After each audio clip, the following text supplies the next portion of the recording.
Hello, I'm Yinka Bikini and welcome to Out of Frame. On this podcast, I meet incredible people who work in below-the-line roles. That's everyone on a film or TV set who helps bring the magic to your screen. Each week, you'll hear from a different crew member about what it's really like to work on a movie or TV series. And I'm pulling back the industry curtain like you've never seen before. This is Out of Frame. I've got my Christmas jumper on, and I hope you have too, because it's time for our Christmas special. And what better way to celebrate the festive season than by taking a moment to appreciate all the beauty, art, and glitter that goes into making a film set. Someone who knows all about this is set decorator Lee Sandales. For over 20 years, Lee has worked on some truly gorgeous film sets, and he's built a portfolio that includes cult classics, award-winning action movies, and family favourites. Lee, welcome to Out of Frame. Thank you very much, thanks. Do you like what we've done with the place? I love it. I love the blues. I love the little Christmas trees. Most of all, the popcorn. Can I have that at the end? You can have that whenever you want. Thank you. I'll take that home real. with me. Lee, before we get into it, I want to ask you two questions which I hope can give our audience a better understanding of who Lee Sandales is.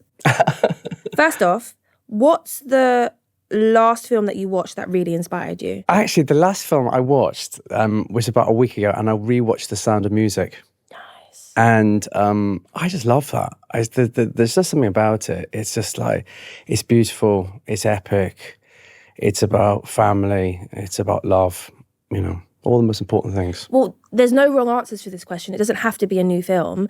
I recently rewatched The Sound of Music about 2 weeks ago. No. Yeah, so that come on. Yeah, come on, here we go. But I think that it's one of those films, for me, that encompasses everything that I love about cinema because, first of all, singing. Yeah. Great acting, costumes, but then storyline, you've got some action, you've got suspense, you've got warmth. Yeah. So, ding, ding, ding. And everyone loves a musical. I do love a musical, definitely. What would the title of your biopic be? Look at what I did at work today, Mum. Oh, that's lovely. Is that good? Yes. Yeah. I'd watch that film. I'd read that book. As a bonus question, 'tis the season and all that, what's your favourite Christmas film of all time? Probably my go-to is probably Home Alone. Strong. I don't. I mean, it's brilliant. Yeah. It's just like, and there's a bit of Tom and Jerry. It's kind of like, it's about family again, and it snows. Now that I feel like we know each other a little bit better, it's time to take a deep dive into what it means to be a set decorator, because I know that quite a few people listening are going to find this fascinating. So for most of the below-the-line crew, step one often involves reading a script. And what I've learned on this podcast is that everyone picks up that same script and takes something different from it. So when you pick up a script, what's your thought process? Well, the first thing which I do, I try to look at the arc of the story, what the story is actually trying to say. And I almost immediately begin to visualize each of the sets. You know, I have to tune into what the director wants and what the production designer wants. And, you know, you do it all hand in hand. And it's kind of, I start to break the script down in a way where I need to start visual research into finding what those answers are, what those environments could actually be.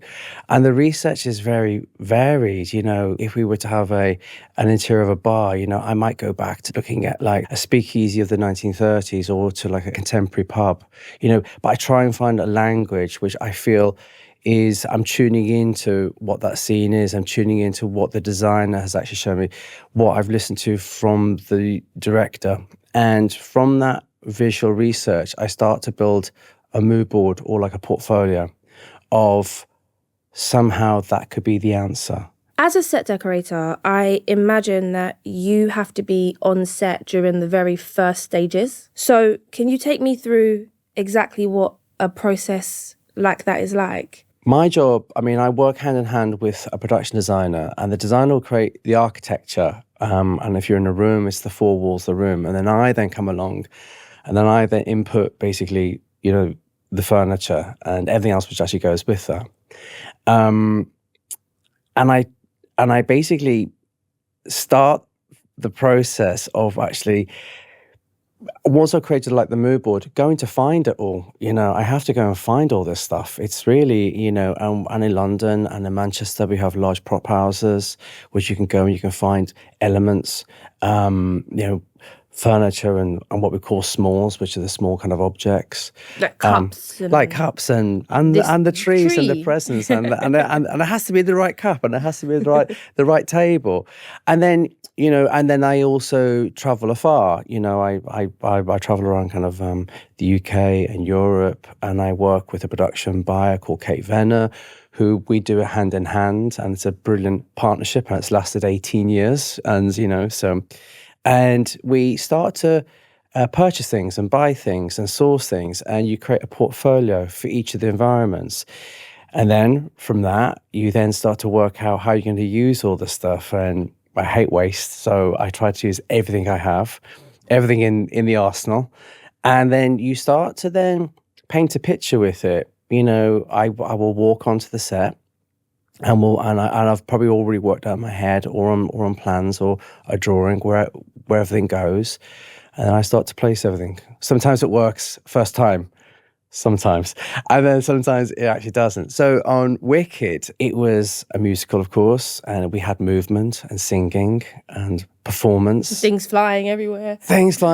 And the first set which we did there was actually the girls' bedroom in Shiz. And John Chu, who is a genius and just the most amazing person, and he basically we built a mocked-up set, and we placed the furniture, the beds, the sofas, the large pieces actually in the set.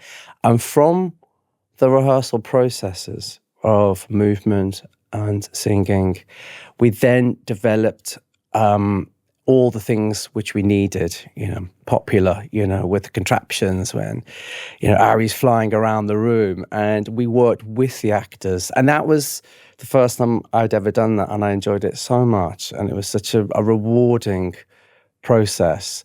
And you have a lot of fun along the way. The thrill to me in my own job, even now, is if you come to like what a studio looks like, it's so boring on the outside. It looks like a car park. It does. It really looks like a car park. And then you have this magical moment. You go on through the stage door, and you walk through that door, and you're immediately transported into another land. And it's amazing. If the film that you're working on is being shot on location, so we're not in a studio, we're in the real world, what's the process of being a set designer there? Is it different? It is. The knack is that you have to try and enhance what's there. Sometimes less is more. It's you work with what you've got. When I've gone onto location, maybe to do like a street market or something, you work with what the architecture is, and that you find things along the way. And it's also a different process because you only will get like a location for a matter of like days, sometimes hours, and you have to put in very quickly. How fun. So yeah, exactly. The stopwatch is running. So if we take something like the location and set up the set for 1917, mm-hmm.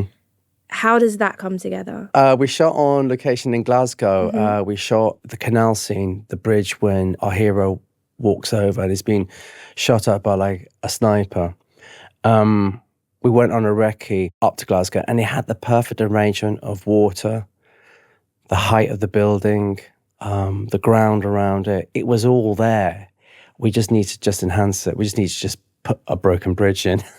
I mean, and so the trenches were all built on Salisbury Plain. We actually physically did them all there. And we found land sites where we could actually excavate. And there was a place up in North London. It was an old farming field where Trench 1, which is the opening of the movie, that was all placed there. And you learn very quickly when you build like a trench, it fills with water pretty quickly. And, it makes you really appreciate how many people and what they went through. Of course. When I watched 1917, there were moments where I was watching it thinking, did they dig down or did they build up? We did both. Yeah, okay. That's really good. Yeah, I'm really impressed. Because my logic tells me digging down, more authentic. Of course, you can get the shot of them being below, but is it easier to build the trench walls? Yeah, it is. It's exactly that. And we did both, actually, depending on which environment it was or which field it was actually in. You know, as I said, the trenches do fill with water. So when we knew that the water levels were going to be high, we built above ground. When it comes to building a set, in general, how much of it is made and how much do you source from somewhere else, like a prop house or buy somewhere? The cannons in 1917, we built all them. You know, Star Wars is a heavily manufactured film, and you know, so is the Batman. So what happens is, in the process of, as I break down the script and I understand what's actually required, your experience actually tells you, well, I'm never going to find a field generator, you know, for a desert planet. So you have to try and, you have to design and actually build it. And so you create like a manufacturing base. So I work with carpenters and painters and prop makers, and the team expands or it contracts according to the size of the project. And then you combine actually within it things that you might want to source, you know. And Star Wars, I always felt, even when I was a kid, because I was a huge fan of it, it never felt like it was so perfectly polished and that everything was made and shiny and new. So, you know, we did a lot of scrapyards and things to get that authentic feel where like, it was parts that we would, what we call kit bashing, and you'd put it together and you'd make something from it. That in itself is another process. It almost becomes a bit like sculpture. For us mere civilians, the cinema lovers like me, can you tell us just how important a film set is to the overall tone of a film? It's visual storytelling whereby you are always reinforcing the story, the place, the time, the mood. For me, I always say, like, as a presenter, I'm a bus driver. I'm just here to get people from A to B. Yeah. But for you, it's like you're the wheels of the bus because you have to keep it rolling. That's very nice of you to say so. You are a wheel, Lee. A very important wheel. Sometimes the wheels come off as well. Every week on this podcast, we give people a real insight into how the film world operates, hopefully. And one of the best ways to do that is through something visual. So I know you've brought an object in with you to the CrewHQ studio to describe your role, Lee. What have you brought in today? I brought my thought process. This little black book. All contained this little black book. And I've used the same notebook for 20 years. And I've kept all of them. And basically, in these pages is basically every thought I have, and it's all the sketches, lists, kind of ideas, little miniature dressing plans. It gives me small little sketches of pieces of furniture, and it's basically it's my memory. Mm-hmm. It's kind of like it's my processes to get where I need to get to. I love these, you know. When we were on Wicked, I was in India with Kate, who I work with, and there's a character in the first film called Dr. Dillerman, and he is a goat, and we were walking around like lots of amazing places, and we came across a furniture style called Kashmiri. And it was wardrobes and desks and pieces of furniture that was 2/3 scale. And I went, that's all about the right size of a goat. Strange thing to say, right? And so I sketched it all out in this little black book, and it became the blueprint of the entire set, just from observing a piece of furniture. Can I have a look? My little book. Do you want to have a look? Yeah. Yeah. You're really good at drawing. I sketch everything. It's better than a photograph, actually, sometimes, to me. So you've got sort of like furniture, lamps here. Yeah. And like, you know, I want to be on your team on Pictionary because that's a lamp. I'm rubbish at Pictionary. I'm terrible at it. Impossible. So inside a notebook like this, it would be, of course, I can see sort of like dimensions and how big everything needs to be. But do you sort of jot down kind of like ideas as well? Yeah, thoughts. And the thought process actually continues all the way to actually shooting. Before I was coming here, I was just dressing a set, and we've decided to lay in special Easter eggs, as we call them, within the set. The objects which have meaning, maybe to a fan, maybe to someone who knows all about the story. If you can spot them, you've done your job very well. 10 points. The books are kind of everything to me, and it's kind of like, it kind of is my whole life and film, I guess, just in these little black books. And they're really precious to me now. And if you ask anyone who actually works with me, or has actually worked with me, it's always me and my little black book. Lee, how did you know that being a set designer was what you wanted to do? Because I can imagine, especially after having a look at your sketches, that you were the kid that was just killing it in art class. I've always been intrigued by films, and when I was a kid, going to like the movies was a real treat. Now it's like everything is so accessible, and everything's everywhere. Everyone has iPhones and iPads, but like then it was like a real event, and it allowed me to like really use my. I could imagine going to those worlds and actually seeing like strange places and visiting strange lands, and I really loved that as a kid. So when I left school, I went to art college here in like London from Liverpool, and I kind of like didn't quite know how to get into the industry. It's a hard nut to crack if you don't know anyone in it, or how to find. I really hope things are beginning to change and it's becoming much more accessible, which I'm so pleased to see, particularly for like a kid from a working class background as me, And I basically was leaving college, and I was doing my final show, and I was working in this wine shop, and there was a guy who used to come in who worked at BBC Graphic Design, and he came to see my show, and I said I had an interest in set design and things, and he gave me my first job, which was working on the title designs for Top Gear. And that was my first ever job as a runner, and I really loved it. And then you find out how the industry works, and you get like a foot in the door, and then you start to chase things, and it's hard work, but it's worth it in the end. A lot of the people who have come before you on that lovely teal sofa have told me that when it comes to the film and TV industry, it's the first step that's the most important. Yeah. Once you're in and you sort of meet people and everyone kind of gets to know you, and you're not a bozo, then it's easier to navigate your way. But the first step in is that's usually the hardest the most difficult bit. Yeah, and you get a few false starts, but don't actually give up.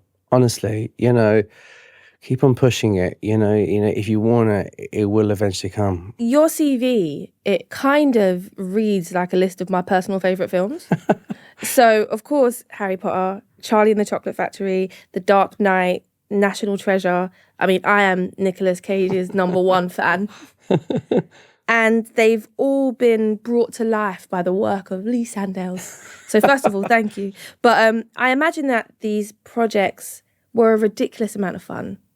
They were all good. But also hard work. They are, yeah. How do you get the balance right? How do you not get caught up in just the like revel in it? I try to be really strict, actually, with my personal time. Like my husband, Mark, I mean, we've been together now for 25 years, and he's always kept my feet slightly on the ground, and it's a really important that you keep your home life stable. And the people who I work with, you kind of create a little family at work because we work long hours. Yeah, spend a lot of time together. Yeah, so you need to make sure that you get on, keeping a home balance, which I now have, and with my lovely dog, Teddy, who is my miniature schnauzer, who goes everywhere. He's not here actually today. He would be just tomato. Yeah. He would be running around annoying everyone, so it's best he's not here.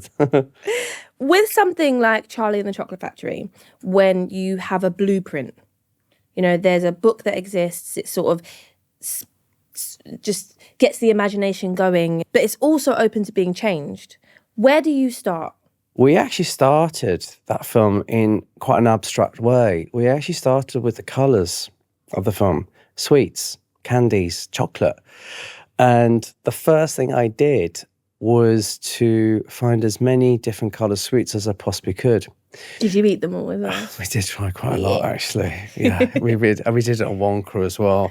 on Wonka, we had our own chocolate maker on site. And we had a testing room where you could actually go and eat the chocolates.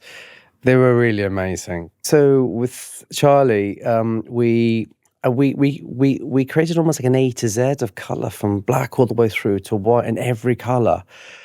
And strangely, the Oompa Loompa boat was actually chosen from a pink sweet. I think it was a piece of rock from a sweet shop on Brighton seafront. That's amazing. Using real chocolate on set is really hard because of the melting point. Of course. So lights like this, yeah, it would just melt immediately. On one of the Harry Potters, I think it was the Order of the Phoenix, we worked with a chocolate company called Chocky Wocky Doodah. And they had developed a particular type of chocolate that was actually going to be used in hot countries. And it had a really super high melting point, about 35 degrees, I think. And we built some phoenixes out of it, and they never melted. They were true to their word. They never melted. The things that you have to think of are they're just beyond my reach. Like, I'm here and you're just over there. Sometimes I do actually pinch myself. I think, it's a ridiculous day at work. Chocolate which doesn't melt and sweets being chosen to build Oompa Loompa boats from. You say it all and it just sort of sounds like, really? We are filming this podcast inside Warner Brothers Studios Leavesden, which is really exciting, I should say. I'm actually not even quite over it, even though I come here quite a lot. But right next door to us is the Harry Potter studio tour. And I have a feeling that's a place that you know your way around. Oh, yeah. Like the back of your hand. It's really funny because whenever I come here, when we started on the Potters, which would have been 99, 2000, Leavesden was still kind of like, it was like, I think it was a factory and they made planes here. And we were the only film here. It wasn't as big as it is now. And we couldn't talk about the film, when we went into the outside world, and I had to go to a store in Camden and I was looking for 150 besom brooms, like a witch's broom. And they said to me, why do you need 150 brooms? And I went, I've got an awful lot of sweeping to do. So, and then anyway, so Potter went on to create a legacy here. Yeah. And the foundation of the studio is all actually built on that. And I guess I'm part of the legacy of Harry Potter.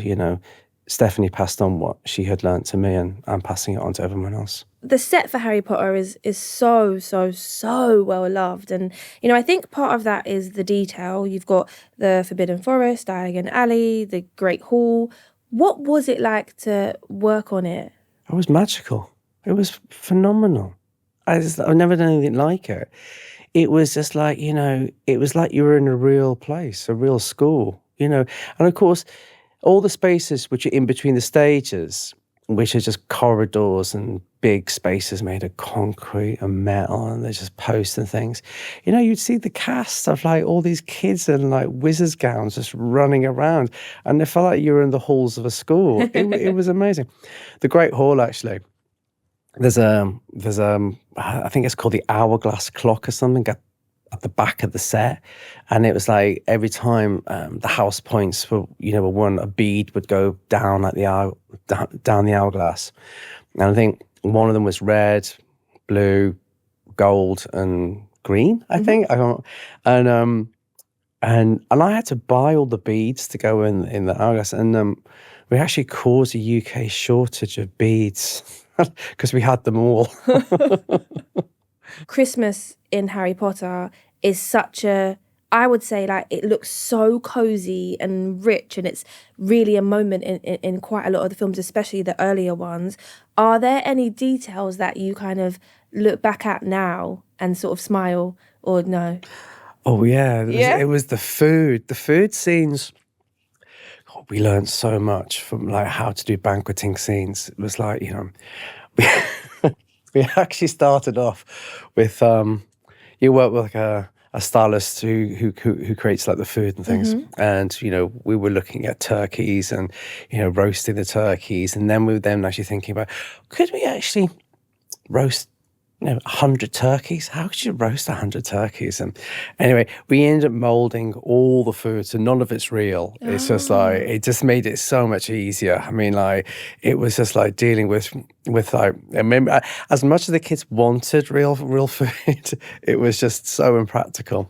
And I guess, and it was just such a surreal thing when you see like 150 molded turkeys in one room all on their own. It's a real kind of image. And then the other thing was actually the Christmas trees.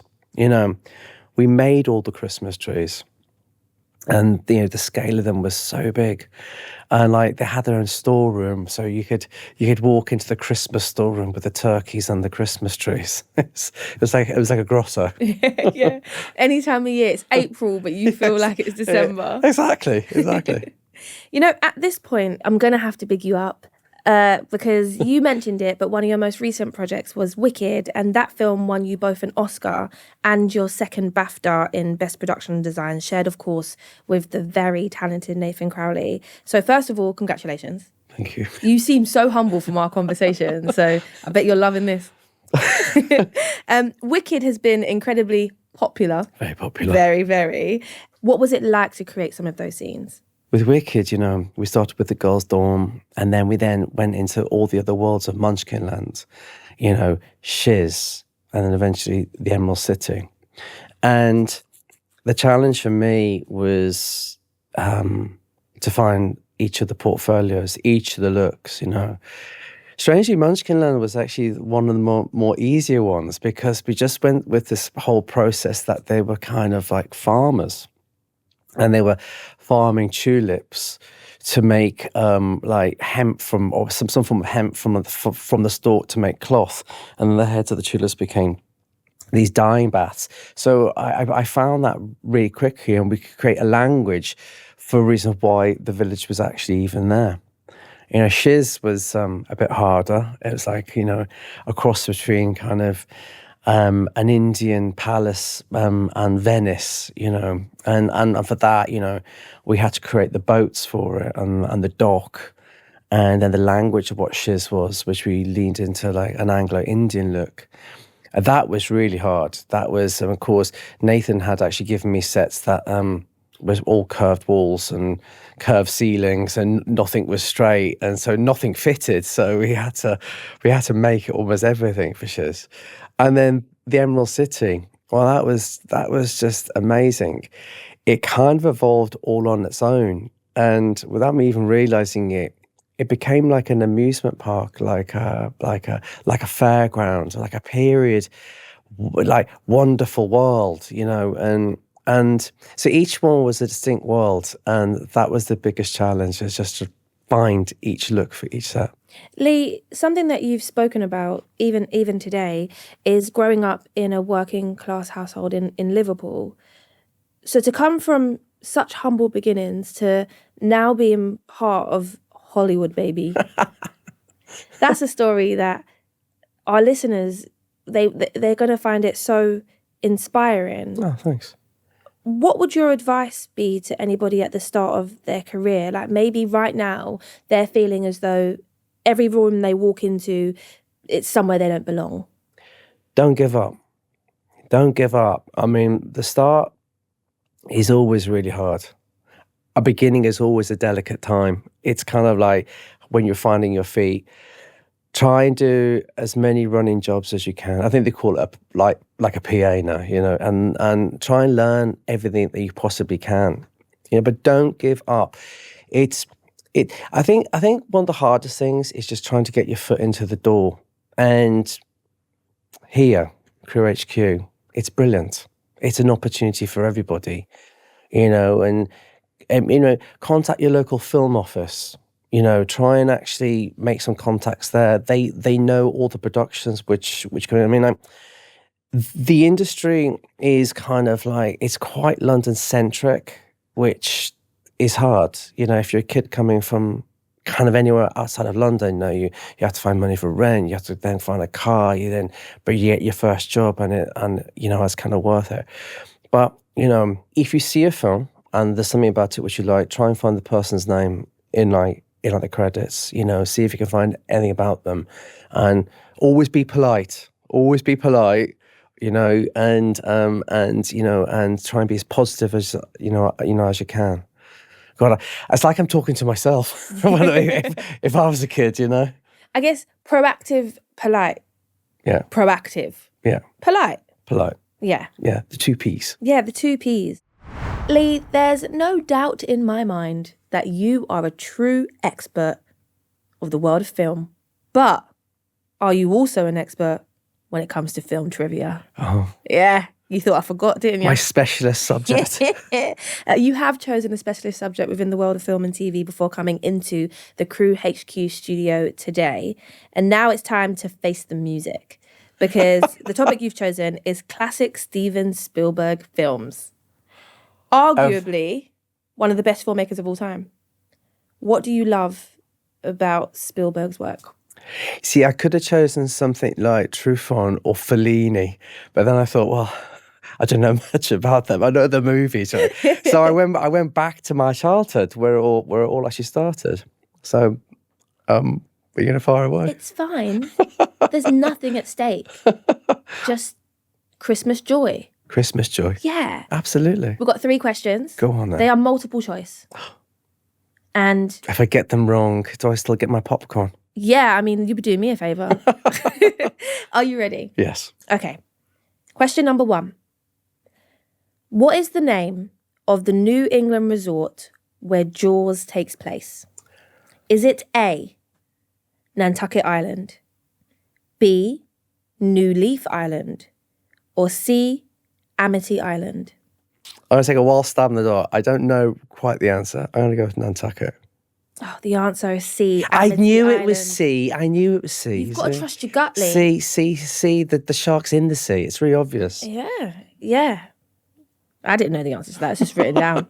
Question number 2. In E.T., the extraterrestrial, what candy does Elliot use to lure E.T. into the house? Is it A, M&Ms, B, Skittles, or C, Reese's Pieces? Oh, let's go over the rainbow. Let's go Skittles. No! See? It's Reese's Pieces. And the thing is, I probably would have given you a half point for M&Ms because Spielberg initially wanted to use M&Ms, but he was turned down by Mars. There you go. Look at that. C. Was it C? It was C. It was C. Question number 3. All is not lost. Okay, hit me. And remember, you lose nothing if you get 0 right, because you have chosen a very wide subject. Yeah. I'm beginning to realise. One of the most prolific filmmakers of all time. You said, yeah, that one. All right, you ready? Mm-hmm. Okay. In the Indiana Jones series, which of the following is not an artifact our lead protagonist is searching for? Is not. Is not. Is not. Okay. A, the Ark of the Covenant. B, the Holy Grail. Or C, the Sankara Stones?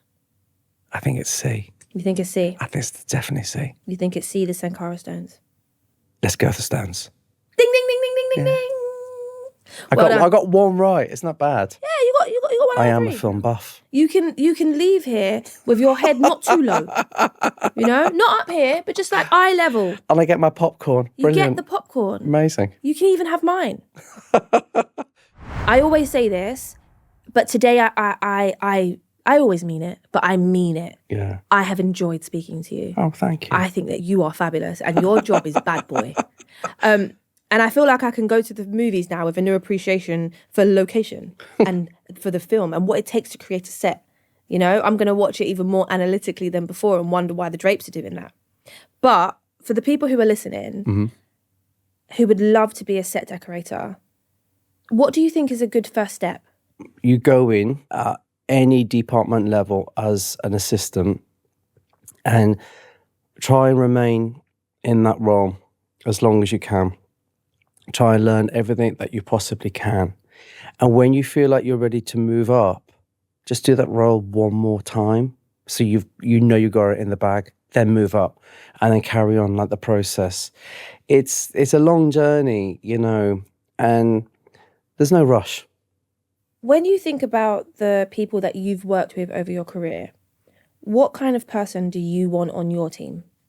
Well, generally, people who just want to have a bit of a laugh. We come into the office and we can be okay.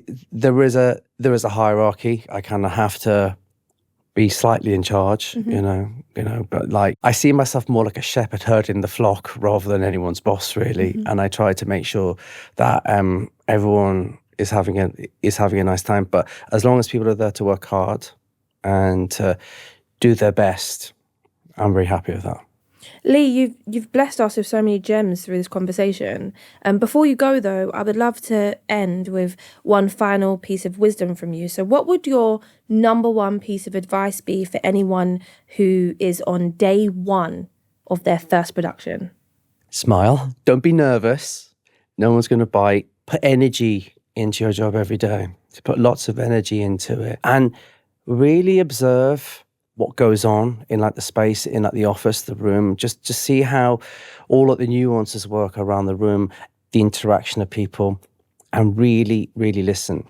And I'm not talking about just listen or passive kind of listening. Actively listen to everything, and you will not believe how much you learn. Thank you so much for joining me today, and thank you for watching and listening.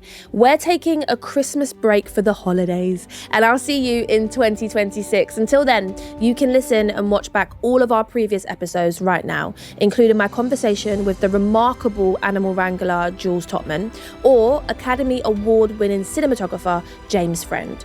And if you've been enjoying this podcast, then we would love to hear from you. You can send us a message at We Are CrewHQ on Instagram and TikTok. For now, though, Merry Christmas and have a happy New Year.